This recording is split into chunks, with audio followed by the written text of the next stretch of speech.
Hello everyone, welcome to my channel, and today we'll be doing law revision video, and the topic name is inspection, inquiry and investigation. It is a very important chapter with lots of sections, and we'll be doing with the help of some notes, so it will be very easy to understand and much easier to remember and summarize. So let's begin. तो जैसा कि यहाँ पर नाम है inspection inquiry and investigation, तो before getting into the chapter let's first understand the concept of inspection, inquiry and investigation. Inspection means the act of looking at something carefully or an official visit to a building or organization to check that everything is correct and legal. So यह inspection जो है यहाँ पर ये किसी चीज़ का होता है या फिर कोई बिल्डिंग है, तो आप उसको चेक कर रहे हैं, so to verify that everything is correct and legal. तो यहाँ पर इसको हम इंस्पेक्शन बोलते हैं. इसका पर्पस यही होता है to confirm that the company, organization और individual is obeying the law. So this is basically inspection. Then comes the inquiry. Inquiry is an official process of or judicial inquiry to discover the facts about something bad that has happened. तो inquiry हम यहाँ पर क्या, inquiry को हम लोग तहकीकात भी बोलते हैं, और ये IN जो इंक्वायरी है ये एक्चुअली पर्सन का होता है. तो पर्सन से पूछताछ करते हैं और फैक्ट्स फाइंड आउट करने की कोशिश करते हैं कि क्या हुआ या फिर कुछ बुरा तो नहीं हो रहा है कंपनी में. तो ये हमारा इंक्वायरी है. तो जहाँ हमारा इंस्पेक्शन और इंक्वायरी से जो भी डेटा हमें मिलता है, यहाँ पे इंस्पेक्शन जो है वो बुक्स ऑफ अकाउंट्स का हो रहा है या फिर कोई बिल्डिंग का हो रहा है, और इंक्वायरी जो है वो पर्सन का हो रहा है. तो इन दोनों से जो डेटा मिलता है उस डेटा को लेकर हम इन्वेस्टिगेशन कैरी आउट करते हैं और देखते हैं कि सब कुछ इन अ प्रॉपर मैनर चल रहा है या नहीं चल रहा. देन इस चैप्टर का मेन सेक्शन शुरू होता है यहाँ से. पहला सेक्शन है 206. ये 5 पार्ट्स में डिवाइडेड है, 1, 2, 3, 4 एंड 5. तो शुरू करते हैं. पहला पार्ट बोलता है सेक्शन 206(1) कि ROC के पास पावर है कि वो नोटिस देकर कंपनी से कोई भी इंफॉर्मेशन फर्निश करवा सकता है या फिर डॉक्यूमेंट्स मंगवा सकता है एज रिक्वायर्ड बाय रजिस्ट्रार. तो यही पहला पार्ट बोलता है. देन पार्ट 2 में it is a duty of every officer and the company, it is the duty of company to provide for the information. जो भी इंफॉर्मेशन यहाँ पर मांग रहा है ROC, वो ड्यूटी है कंपनी का तो कि वो उस डॉक्यूमेंट को या फिर इंफॉर्मेशन को प्रोवाइड करे. Then it is a duty of past officers of the company. तो वो ऑफिसर्स का भी ड्यूटी है कि वो इन्फॉर्मेशन वो रजिस्ट्रार को प्रोवाइड करे. देन पार्ट 200 सेक्शन 206(3) पार्ट 3 कि अगर यहाँ पर जो सेक्शन 1 में पार्ट 1 में जो ROC ने डॉक्यूमेंट्स मंगवाया था उसमें कुछ इनएडिक्वेट इन्फॉर्मेशन है या फिर जो इन्फॉर्मेशन फर्निश किया है वो अनसेटिस्फैक्टरी है फॉर ROC, या फिर इन्फॉर्मेशन प्रोवाइड ही नहीं किया गया, तो वो एडिशनल रिटन नोटिस भेजकर वो इन्फॉर्मेशन मंगवा सकता है. देन पार्ट 4 यहाँ पर बोलता है inquiry by the registrar. In case अगर जो इन्फॉर्मेशन रजिस्ट्रार को मिला है कंपनी से वो उसके अकॉर्डिंगली कंपनी ये रजिस्ट्रार को लग रहा है कि दैट इज़ कि कोई फ्रॉडुलेंट इन्वॉल्वमेंट है कंपनी में, अनलॉफुल तरीके से कंपनी रन कर रही है, या फिर जो ग्रीवेंसेस ऑफ इन्वेस्टर्स है वो उसको सुना नहीं जा रहा, आर नॉट बीइंग एड्रेस्ड. तो in this cases company registrar क्या करेगी, वो इंक्वायरी बिठा देगी. तो यहाँ पर इंक्वायरी बिठाएगी. और पार्ट 5 जो है सेक्शन 206(5), तो यहाँ पर क्या होगा, इंस्पेक्शन जो है सेंट्रल गवर्नमेंट सुओ मोटो बेसिस पे भी कर सकता है. तो we have seen all 5 section. Let's see the summary. तो पहला सेक्शन यहाँ पर क्या बोल रहा था, पावर ऑफ ROC है कि वो नोटिस भेजकर may require company to furnish information और प्रोड्यूस डॉक्यूमेंट्स. तो पार्ट 2 में था कि ड्यूटी है कंपनी का टू प्रोवाइड सच इन्फॉर्मेशन.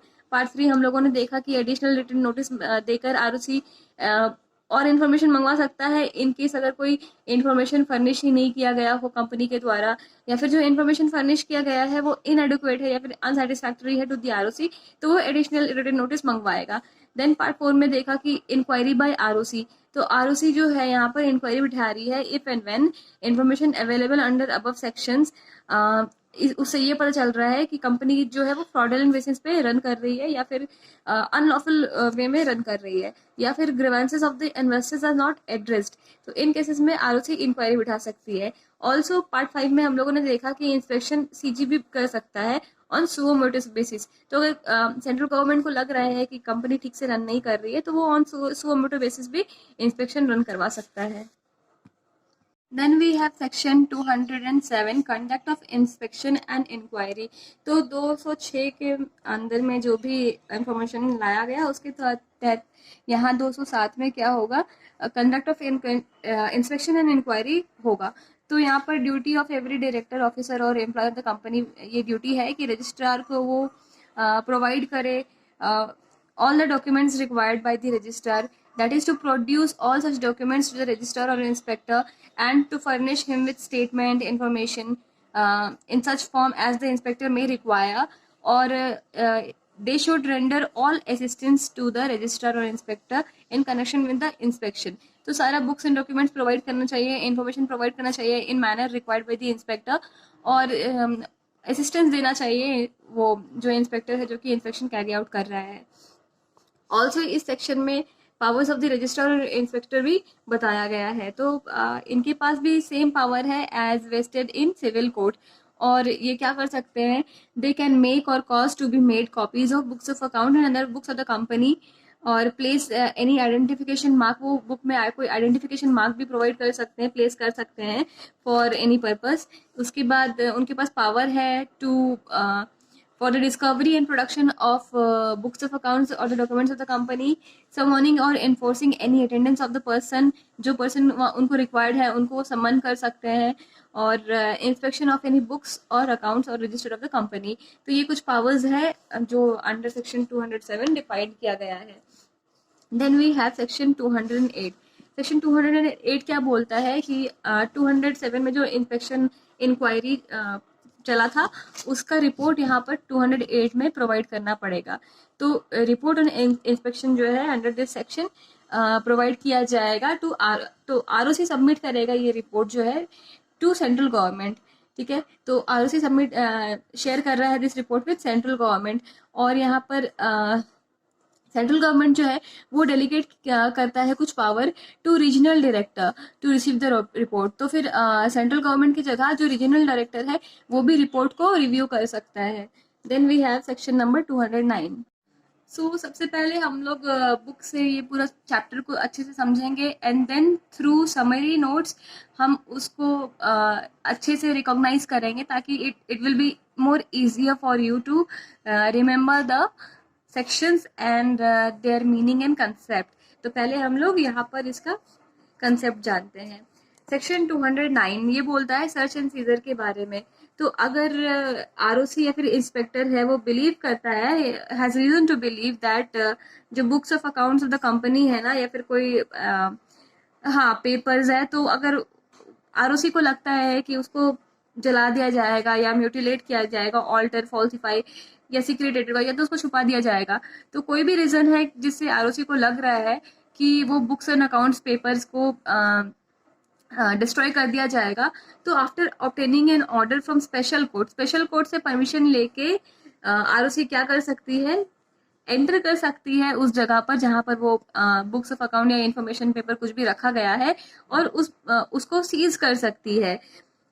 और ये जो पीरियड ऑफ सीजर है ना ये 180 डेज का है, इससे ज्यादा वो अपने पास बुक नहीं रख सकती है, बट अगर जरूरत है तो वो फर्दर इस पीरियड को एक्सटेंड कर सकती है टू मोर 180 डेज। तो ये बेसिकली याद रखने वाला चीज है। देन इसके बाद कुछ और भी इंफॉर्मेशन है कि वो कॉपी बना सकती है, प्लेसिंग आइडेंटिफिकेशन मार्क जो ऑलरेडी हम लोग पढ़ चुके हैं। Then we have section 210 investigation into affairs of the company।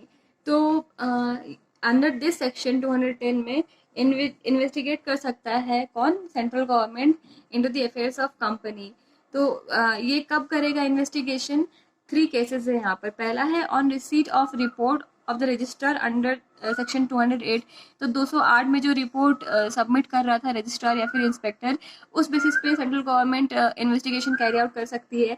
या फिर an intimation of special resolution, तो कंपनी में एसआर पास किया गया है टू द मेंबर्स, तो in that case also central government investigation करवा सकती है। And then the last is in public interest, तो अगर सेंट्रल गवर्नमेंट को लग रहा है that it is in public interest to make an investigation into the affairs of the company, तो वहां पर सेंट्रल गवर्नमेंट क्या करवाएगी, इन्वेस्टिगेशन करवा देगी। तो यहाँ पर इन 3 केसेस में सेंट्रल गवर्नमेंट जो है they may investigate into the office of the company, and then अगर investigation is order by the court, in that case central government को करवाना ही पड़ेगा। Central government must order investigation. इन केसेस में central government may order investigation, but in this case जहाँ पे court का ऑर्डर है, there is must requirement that CG should investigate into the affairs of the company. Then इसके लिए वो एक या उससे ज़्यादा इंस्पेक्टर को अपॉइंट कर सकती है। Section 211 establishment of SFIO, serious fraud investigation office. तो अगर सेंट्रल गवर्नमेंट को लगता है कि जो मैटर है वो बहुत ही संगीन है, बहुत ज़्यादा सीरियस मैटर है, और तो वो क्या करेगी, उसके लिए SFIO का गठन करेगी, और जो इन्वेस्टिगेशन है वो इसके तहत पे ही होगा, SFIO के तहत पे ही होगा।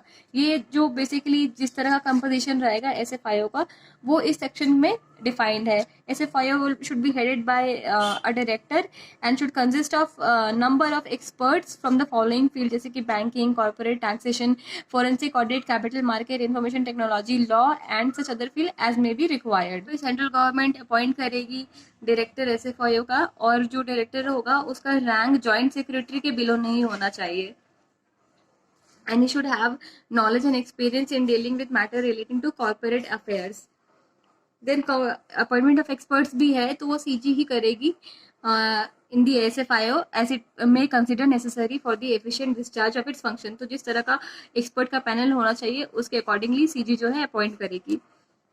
Then we have section 212।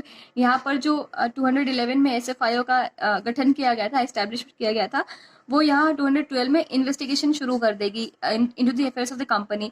तो एक बार जहाँ SFIO इन्वेस्टिगेशन करना शुरू कर देती है, तो अगर वो कंपनी का पहले से इन्वेस्टिगेशन चालू हुआ था कोई और सेक्शन के तहत, तो वो बंद हो जाएगा, वो रुक जाएगा। अगर वो चल रहा था कोई इन्वेस्टिगेशन, तो वो रुक जाएगा, और अब वहाँ पर सिर्फ SFIO जो है वो इन्वेस्टिगेशन करेगी, और जो भी इंफॉर्मेशन रिक्वायर्ड होगा वो पता करेगी। तो SFIO कब इन्वेस्टिगेट करेगी, अगर central government is of the opinion that it is necessary to investigate into the affairs of the company by SFIO, in that case only government order करेगी और असाइन करेगी case to the SFIO। Then inspector के पास वो सारे powers रहेंगे जो नहीं, डायरेक्टर के पास सारे पावर रहेंगे जो कि इंस्पेक्टर के पास अंडर सेक्शन 217 होगा। तो इसके लिए हमें 217 देखना पड़ेगा, पावर्स ऑफ द इंस्पेक्टर। तो पावर्स ऑफ द इंस्पेक्टर क्या क्या है, calling for information past plus present, officer को वो बुला सकती है for the information required, preserve and produce books and assistant, तो वो ऑफिसर को बुला के वो बुक्स मंगवा सकती है as required. Then keeping of books in custody for 180 days, examination on oath, powers as of civil court, जो सिविल कोर्ट के पास पावर रहेगा वो इनके पास भी पावर रहेगा। Officer police authority to provide assistant with central government approval. Then reciprocal agreements with foreign state to obtain evidences through a letter of request। तो इन केस अगर कंपनी फॉरेन में है, तो वहाँ या फिर फॉरेन से भी रिलेटेड है, तो उस फॉरेन कंट्री के गवर्नमेंट से थ्रू लेटर ऑफ रिक्वेस्ट जो कोर्ट है ना वो या फिर इंस्पेक्टर है वो मंगवा सकती है रिक्वायर्ड इंफॉर्मेशन या document through this letter of request. तो वहाँ की जो गवर्नमेंट है वो फिर वहाँ से प्रोवाइड करेगी the required evidences. Then company and it officer जो है उसको कंप्लाई करना पड़ेगा, असिस्टेंट प्रोवाइड करना पड़ेगा टू डायरेक्टर। एंड इसके तहत अगर कोई ऑफेंसेस है ना अगर SFIO में, तो उसको हम लोग कॉग्निजेबल मानते हैं, कॉग्निजेबल। तो यहाँ पर बेल नहीं मिलेगा, नॉन बेलेबल, या फिर जो वारंट है वो रिक्वायर्ड नहीं है टू अरेस्ट एनी पर्सन। तो no person accused of any offence under दो section shall be released on bail और ऑन हिज बॉन्ड अनलेस, तो बेल पे रिलीज नहीं किया जाएगा अनलेस जो पब्लिक प्रोसिक्यूटर है, जो सरकारी वकील है, वो उसको अपोज करने का उसको एक अपॉर्चुनिटी मिलेगा, वो अपोज करेगा उसका बेल को कि क्यों उसको बेल ना दिया जाए.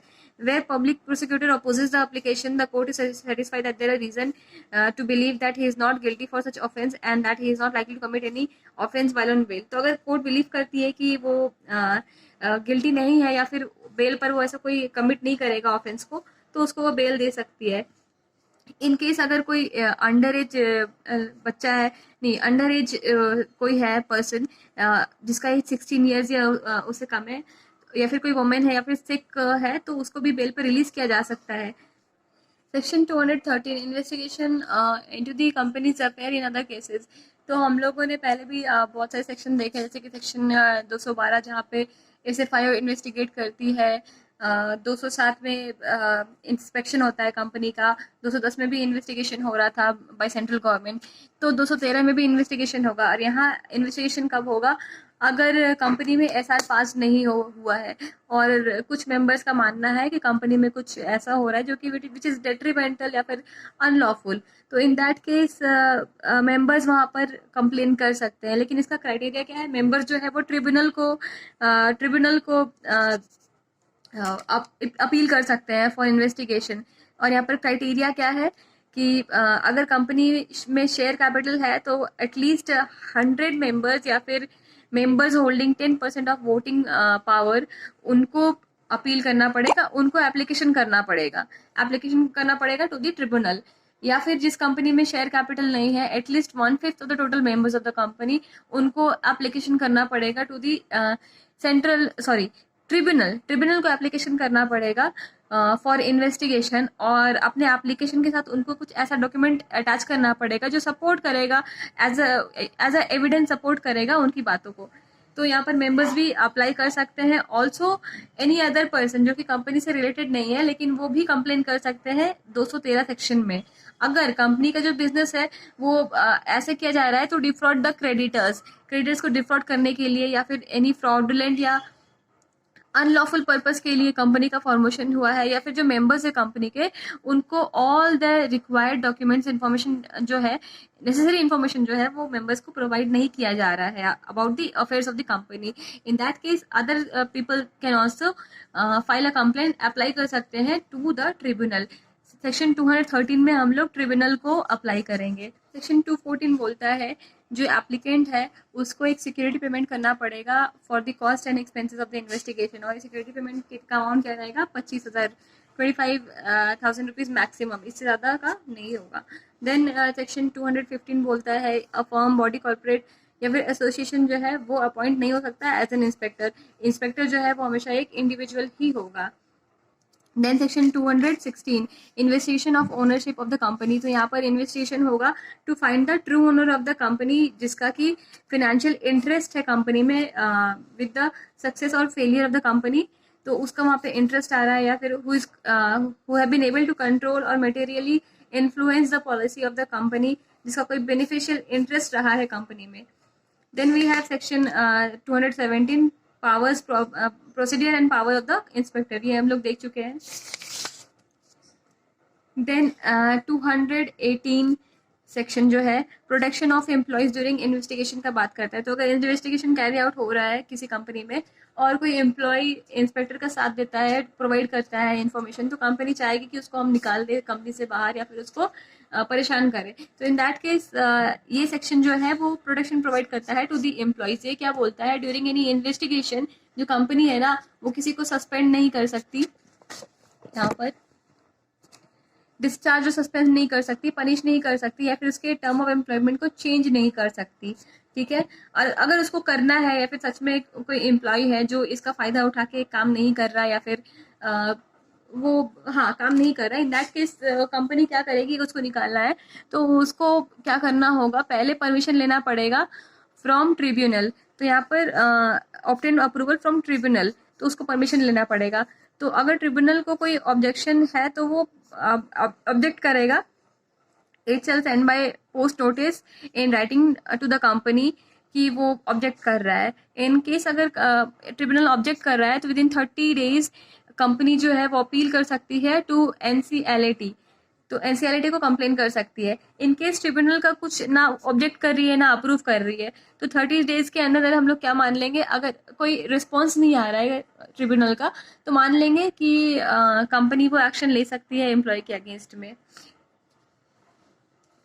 Then section 219, power of inspector to conduct investigation into affairs of related company। तो अगर कंपनी ए का इन्वेस्टिगेशन चल रहा है और बी जो है कंपनी ए की सब्सिडियरी है या होल्डिंग है, तो इंस्पेक्टर साथ ही साथ बी का भी इन्वेस्टिगेशन कर सकता है, ये उसके पास पावर है।